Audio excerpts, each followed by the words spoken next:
अस्सलाम वालेकुम दोस्तों, मेरा नाम सैयदौन है। आप मेरे डिजिटल चैनल्स देख रहे हो, खैरोफियत से होंगे। शॉर्ट टर्म ट्रेडिंग भी आपकी अच्छी चल रही होगी। नया बंदा जो मार्केट में आता है ना, आप मोस्ट ऑफ द टाइम उसको ये कन्फ्यूजन होती है कि भाई अगर हमारे पास थोड़ा ट्रेडिंग कैपिटल है तो हमें शॉर्टर टाइम फ्रेम्स के ऊपर काम करना है। हम डेली प्राइस चार्ट पे नहीं काम कर सकते, आवरली 4 आवरली प्राइस चार्ट पे नहीं काम कर सकते, बिकॉज वहाँ तो बड़े बड़े स्टॉप लॉस प्लेसमेंट्स होंगे। तो हमारे पास तो ट्रेडिंग कैपिटल छोटा है, हमने तो छोटा स्टॉप देना है। और या फिर हमें हाई फ्रिक्वेंसी ट्रेडिंग, इंट्राडे या स्कैल्पिंग की तरफ जाना है, हम स्विंग ट्रेडिंग नहीं कर सकते। और इसी से रिलेटेड एक सवाल भी अपनी स्क्रीन पे आप देख रहे हैं, रिसेंटली भाई ने किया। वो कहते हैं ब्रदर, स्विंग ट्रेडिंग के लिए बिग इन्वेस्टमेंट होना ज़रूरी है। जो वो लोग जिनके पास $100 है वो इंट्राडे पे बेस्ट काम करते हैं। तो बेसिकली मैंने एक वीडियो बना के बोला था कि भाई स्विंग ट्रेडिंग मॉडल जो है वो इंट्राडे से ज़्यादा बेहतर है, कि जिसके कमेंट सेक्शन में फिर इन्होंने सवाल किया। और ये बहुत बड़ी, ये इनका ओपिनियन है बेसिकली कि जी $100 जिसके पास है वो तो इंट्राडे करेगा। लेकिन ये एक बहुत बड़ी गलतफहमी और मिथ है जो आज की इस छोटी सी वीडियो में मैं आपके लिए ब्रेक करूँगा। वीडियो स्टार्ट करने से पहले एंड पे आज का कंटेंट आपको यूजफुल हो, चलिए वीडियो को लाइक करके चैनल को सब्सक्राइब करके बेल आइकन पे क्लिक कीजिएगा। वीकेंड मैंने रखा हुआ है आपके सवालात के जवाबात और कंसेप्चुअल चीज़ें, खासतौर पे ट्रेडिंग माइंडसेट से रिलेटेड जो साइकोलॉजिकल एस्पेक्ट्स हैं ट्रेडिंग के, उनके बारे में बात करने के लिए। और वैसे आप जानते हैं संडे से लेकर थ्रू आउट थर्सडे तक मैं आपके लिए रियल टाइम मार्केट अपडेट्स लेके आता हूँ, डिफरेंट स्ट्रैटेजीज आपको सिखाता हूँ। अब नया बंदा जो मार्केट में आता है ना, लिटरली उसकी ये सोच होती है कि, और जिस भी नए बंदे की ये सोच होती है ना कि भाई मेरे पास छोटा ट्रेडिंग कैपिटल है तो मैं हायर टाइम फ्रेम पे नहीं काम कर सकता, डेली पे नहीं काम कर सकता, आवरली 4 आवरली प्राइस चार्ट पे काम नहीं कर सकता, मुझे 1 मिनट 5 मिनट 15 मिनट के प्राइस चार्ट पे काम करना है, इंट्राडे मुझे ट्रेड्स करनी है। इस तरह की अप्रोच वाले बंदे को हो सकता है प्राइस चार्ट पे मार्केट के ऊपर या नीचे जाने को एनालाइज करना आता हो, लेकिन मनी मैनेजमेंट और रिस्क मैनेजमेंट के अंदर इस तरह के बंदे को कख नहीं पता, ABC भी नहीं पता उसकी। ठीक है, so basically it's very important कि जब आप मार्केट में आते हैं, अगर आपको थोड़ा बहुत भी बिगिनर लेवल पे भी लेट्स सपोज अगर ट्रेडिंग का नॉलेज है ना, इस तरह की अप्रोच आपकी कभी भी नहीं होगी। बिकॉज आप जानते हैं कि कभी भी आप जितने भी पैसे आपके ट्रेड अकाउंट में क्यों ना हो, आप वीकली प्राइस चार्ट पे भी काम कर सकते हैं। बिकॉज आप जो है वो स्टॉप डिस्टेंसेस के हिसाब से कि बड़ा स्टॉप है छोटा स्टॉप है, आप इस तरह से मैनेज नहीं कर रहे होते, बल्कि जितनी भी अमाउंट आपने रिस्क देनी है उस अमाउंट के हिसाब से जितना भी मार्केट आपको स्टॉप लॉस ऑफर कर रही है, क्वांटिटी और लॉट साइज की एडजस्टमेंट के अंदर आप सारा काम कर सकते हैं। बात समझ रहे हैं? अब यहाँ भी हो सकता है बास लोग कंफ्यूज हो जाए, भाई आप क्या बात कर रहे हैं लेकिन वो लोग सॉरी, जिन लोगों को एक सर्टेन टाइम मार्केट में हो गया, इवन एवरेज से 2 महीने भी हो गए ना, 3 महीने भी हो गए सही तरीके से, जिन्होंने रिस्क मैनेजमेंट को सीखा है, मेरी बात से इत्तेफाक करेंगे। भाई आपके पास देखिए, आप अगर कहते हैं कि मेरे पास $100 है और मैं अब स्विंग ट्रेडिंग करने के लिए आपको आवरली से लेके वीकली प्राइस चार्ट तक स्विंग ट्रेडिंग होती है। ठीक है, आवरली से नीचे आप चले जाए, इंट्राडे होती है।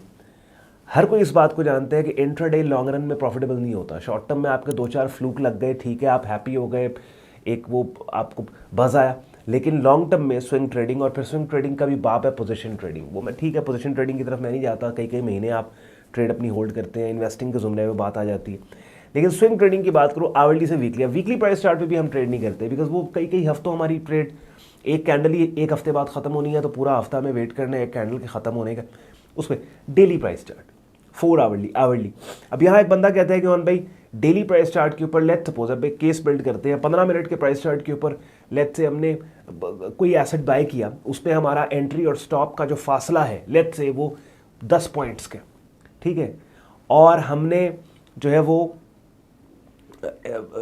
आवरली प्राइस या 4 आवरली या डेली प्राइस चार्ट पे सेम ट्रेड अगर लेट्स सपोज हम लेते हैं, एंट्री और स्टॉप हम कोई ट्रेड लें, उस पर हमारा फासला 50 पॉइंट्स के, तो अब चूंकि डेली प्राइस चार्ट पे स्टॉप लॉस बड़ा हो गया तो रिस्क ज़्यादा नहीं। आपने जितना रिस्क 5 मिनट या 15 मिनट के प्राइस चार्ट पे उन 10 पॉइंट्स के स्टॉप लॉस डिस्टेंस पे देना है, उतना ही रिस्क आप डेली प्राइस चार्ट के 50 पॉइंट के स्टॉप लॉस डिस्टेंस पे दे सकते हो। करना सिर्फ आपने क्या है कि क्वांटिटी थोड़ी कर देनी है आपने। बात समझ रहे हैं? क्वांटिटी, लॉट साइज छोटा कर देना यहाँ पे।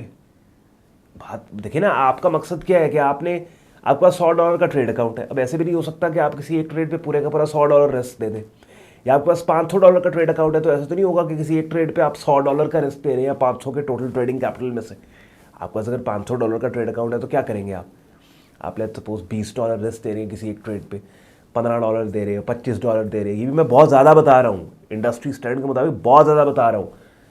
लोग कहते हैं 1% रिस्क है अपने ट्रेड अकाउंट का, इसका मतलब है कि $500 का ट्रेड अकाउंट वाला तो $5 से ऊपर उसको रिस्क नहीं देना चाहिए। हाँ, बहरहाल एनीवेज चले, $500 वाला $5 तो रिस्क नहीं देगा, वो तो थोड़ा सा ज़्यादा चले, हम कहते हैं $20 दे दे। अब क्या है कि ये जो $20 आपने रिस्क देना है, तो 5 मिनट्स प्राइस चार्ट पे या 15 मिनट प्राइस चार्ट पे एंट्री और स्टॉप जो आपने ट्रेड लिया उसमें एंट्री और स्टॉप लॉस जो है आपका 10 पिप्स का या 10 पॉइंट का आपका स्टॉप लॉस है। यहाँ पे जो आप क्वांटिटी रख रहे हैं वो उस हिसाब से रख रहे हैं कि अगर आपका स्टॉप हिट हो आपको $25 या $20 का से ऊपर का लॉस ना हो, इतना लॉस हो। यही लॉस आप सेट कर सकते हैं डेली प्राइस चार्ट पे कि आपका स्टॉप लॉस जो है वो 50 पॉइंट का है, ठीक है। तो वहाँ पे आप क्वांटिटी छोटी करके इतनी क्वांटिटी रखेंगे, उतना लॉट साइज आप लेंगे कि अब अगर आपका स्टॉप हिट होगा तो आपको वही 20-25 से ऊपर का लॉस ना हो। आप समझ रहे हैं? तो नया बंदा जो मार्केट में आता है ना, खासतौर पे अक्सर लोग कहते हैं कि अन भाई छोटा, अच्छा ये भी एक बड़ी एक पुट्ठी किस्म की सोच है। लोगों को लगता है कि छोटा ट्रेड अकाउंट है तो हमने स्विंग ट्रेडिंग नहीं करनी, हमने इंट्राडे करनी है शॉर्ट टाइम। भाई अगर छोटा है तो स्विंग करो, तुम्हारे पास तो इतने पैसे ही नहीं है कि तुम हाई फ्रीक्वेंसी ट्रेड करो। बात ही समझे? ज्यादातर नॉर्मल आर्ग्यूमेंट यही किया जाता है ना मार्केट में कि भाई छोटा ट्रेड अकाउंट अगर हमारे पास है तो हम स्विंग ट्रेडिंग नहीं कर सकते, हम हायर टाइम फ्रेम पे नहीं कर सकते काम, हमें शॉर्टर टाइम फ्रेम पे काम करना है, हमें इंट्रा ट्रेड ट्रेडिंग की। और भाई अगर छोटा ट्रेड अकाउंट है तो तुम्हारे पास इतने पैसे नहीं है, तो फिर तो तुम हर हाल में बचो शॉर्टर टाइम फ्रेम से, फिर तो तुम हर हाल में डेली प्राइस चार्ट पे जाओ, आवरली प्राइस चार्ट पे जाओ, 4 आवरली पे जाओ। बिकॉज अब तुम्हें, क्योंकि तुम्हारे पास पैसा थोड़ा है, तुम्हारे पास बैकअप थोड़ा है, अब तुम्हें सीरियस ट्रेड्स चाहिए, अब तुम्हें अच्छी ट्रेड्स चाहिए, अब तुम्हें वो ट्रेड्स चाहिए कि जो एटलीस्ट फाइट कर रही हूँ, आपकी ट्रेड फाइट करे मार्केट में। तो अब तुम्हें हाई फ्रीक्वेंसी ट्रेड नहीं कर सकते तुम। तो इट्स वेरी इंपॉर्टेंट कि ये कुछ बेसिक कॉन्सेप्ट्स हैं आपके, जब आप मार्केट में अपना रियल पैसा लेके आए, वो रियल पैसा लाने से पहले ये कुछ बेसिक कॉन्सेप्ट्स आपके क्लियर हों। एंड आई होप, जैसे मैंने कहा कि आज की इस वीडियो में मैंने स्क्रीन शेयर नहीं की बिकॉज ये बात इतनी बेसिक, इतनी ABC बात है ये बिगिनर लेवल की, कि इस पर मुझे स्क्रीन शेयर करके प्राइस चार्ट पे ये मंतक समझाने की आपको ज़रूरत ही नहीं है कि भाई शॉर्टर टाइम फ्रेम के ऊपर अगर आप जाते हैं तो वहाँ पे लॉट साइज अगर आपका ज़्यादा है तो हायर टाइम फ्रेम पे लॉट साइज कम करके सेम अमाउंट आप दे सकते हैं। तो आई होप बात आपको समझ आ गई, और कोशिश मेरी यही होती है वो आपके क्वेश्चन सवाल जो किसी एक टॉपिक पे एक जनरल गाइडलाइन देते हो, बाकी लोगों को भी उनके ऊपर मैं डेडिकेटेड वीडियोस एटलीस्ट वीकेंड पे आपके लिए बनाऊं। कल के दिन संडे वीकली एनालिसिस आपके लिए लेके आऊँगा, कमिंग मंडे ओपन, और नेक्स्ट वीक में जो भी पॉसिबल अपॉर्चुनिटीज़ है वो कल की वीडियो में एनालिसिस ओवरऑल करके आपके लिए असेस करेंगे। साथ ही साथ होपफुली आगे 1-2 दिनों में ईद भी है, तो I wish you a very happy Eid in advance, और आई होप रमज़ान आपका भरपूर तरीके से गुजरा होगा, भरपूर अच्छे तरीके से आप लोग ईद अपनी गुजारेंगे। बहरहाल इस वीडियो के डिस्क्रिप्शन में सारे यूज़फुल लिंक्स दिए हुए हैं। अगर आप सबसे पहले तो बिगिनर लेवल पे ट्रेडिंग इन्वेस्टिंग मार्केट्स को सीखना समझना चाहते हैं तो उसके लिए मेरे यूट्यूब चैनल पे ट्रेडिंग कोर्स के नाम से एक प्लेलिस्ट है जहाँ पे 73 वीडियोज़ पड़ी हैं, जिन वीडियोज़ में मैंने डिटेल में आपको बिगिनर लेवल पे ट्रेडिंग इन्वेस्टिंग मार्केट्स के डिफरेंट कॉन्सेप्ट स्ट्रैटेजीज़ को सिखाया समझाया। साथ ही साथ फिर वो प्लेलिस्ट को कंप्लीट करने के बाद अब आप एक वाइब्रेंट ट्रेडिंग कम्युनिटी का अगर खुद को हिस्सा बना के काम को सीखना समझना चाहते हैं कि जहाँ पे आपको डेली बेसिस के ऊपर लाइव स्ट्रीम्स मिले, डेली बेसिस के ऊपर डिफरेंट मार्केट्स के रियल टाइम अपडेट्स और सिग्नल्स मिले, मेरी डायरेक्ट मेंटरशिप में आप बिगिनर से एडवांस लेवल पे हमारा प्रीमियम ट्रेडिंग कोर्स कर पाओ, तो उसके लिए इस वीडियो के डिस्क्रिप्शन में हमारी वेबसाइट sayyidon.com लिंक दिया हुआ है। लिंक पे क्लिक करेंगे, वेब पेज ओपन होगा जहाँ पे हमारी कम्युनिटी का कंप्लीट जॉइनिंग प्रोसेस दिया हुआ है।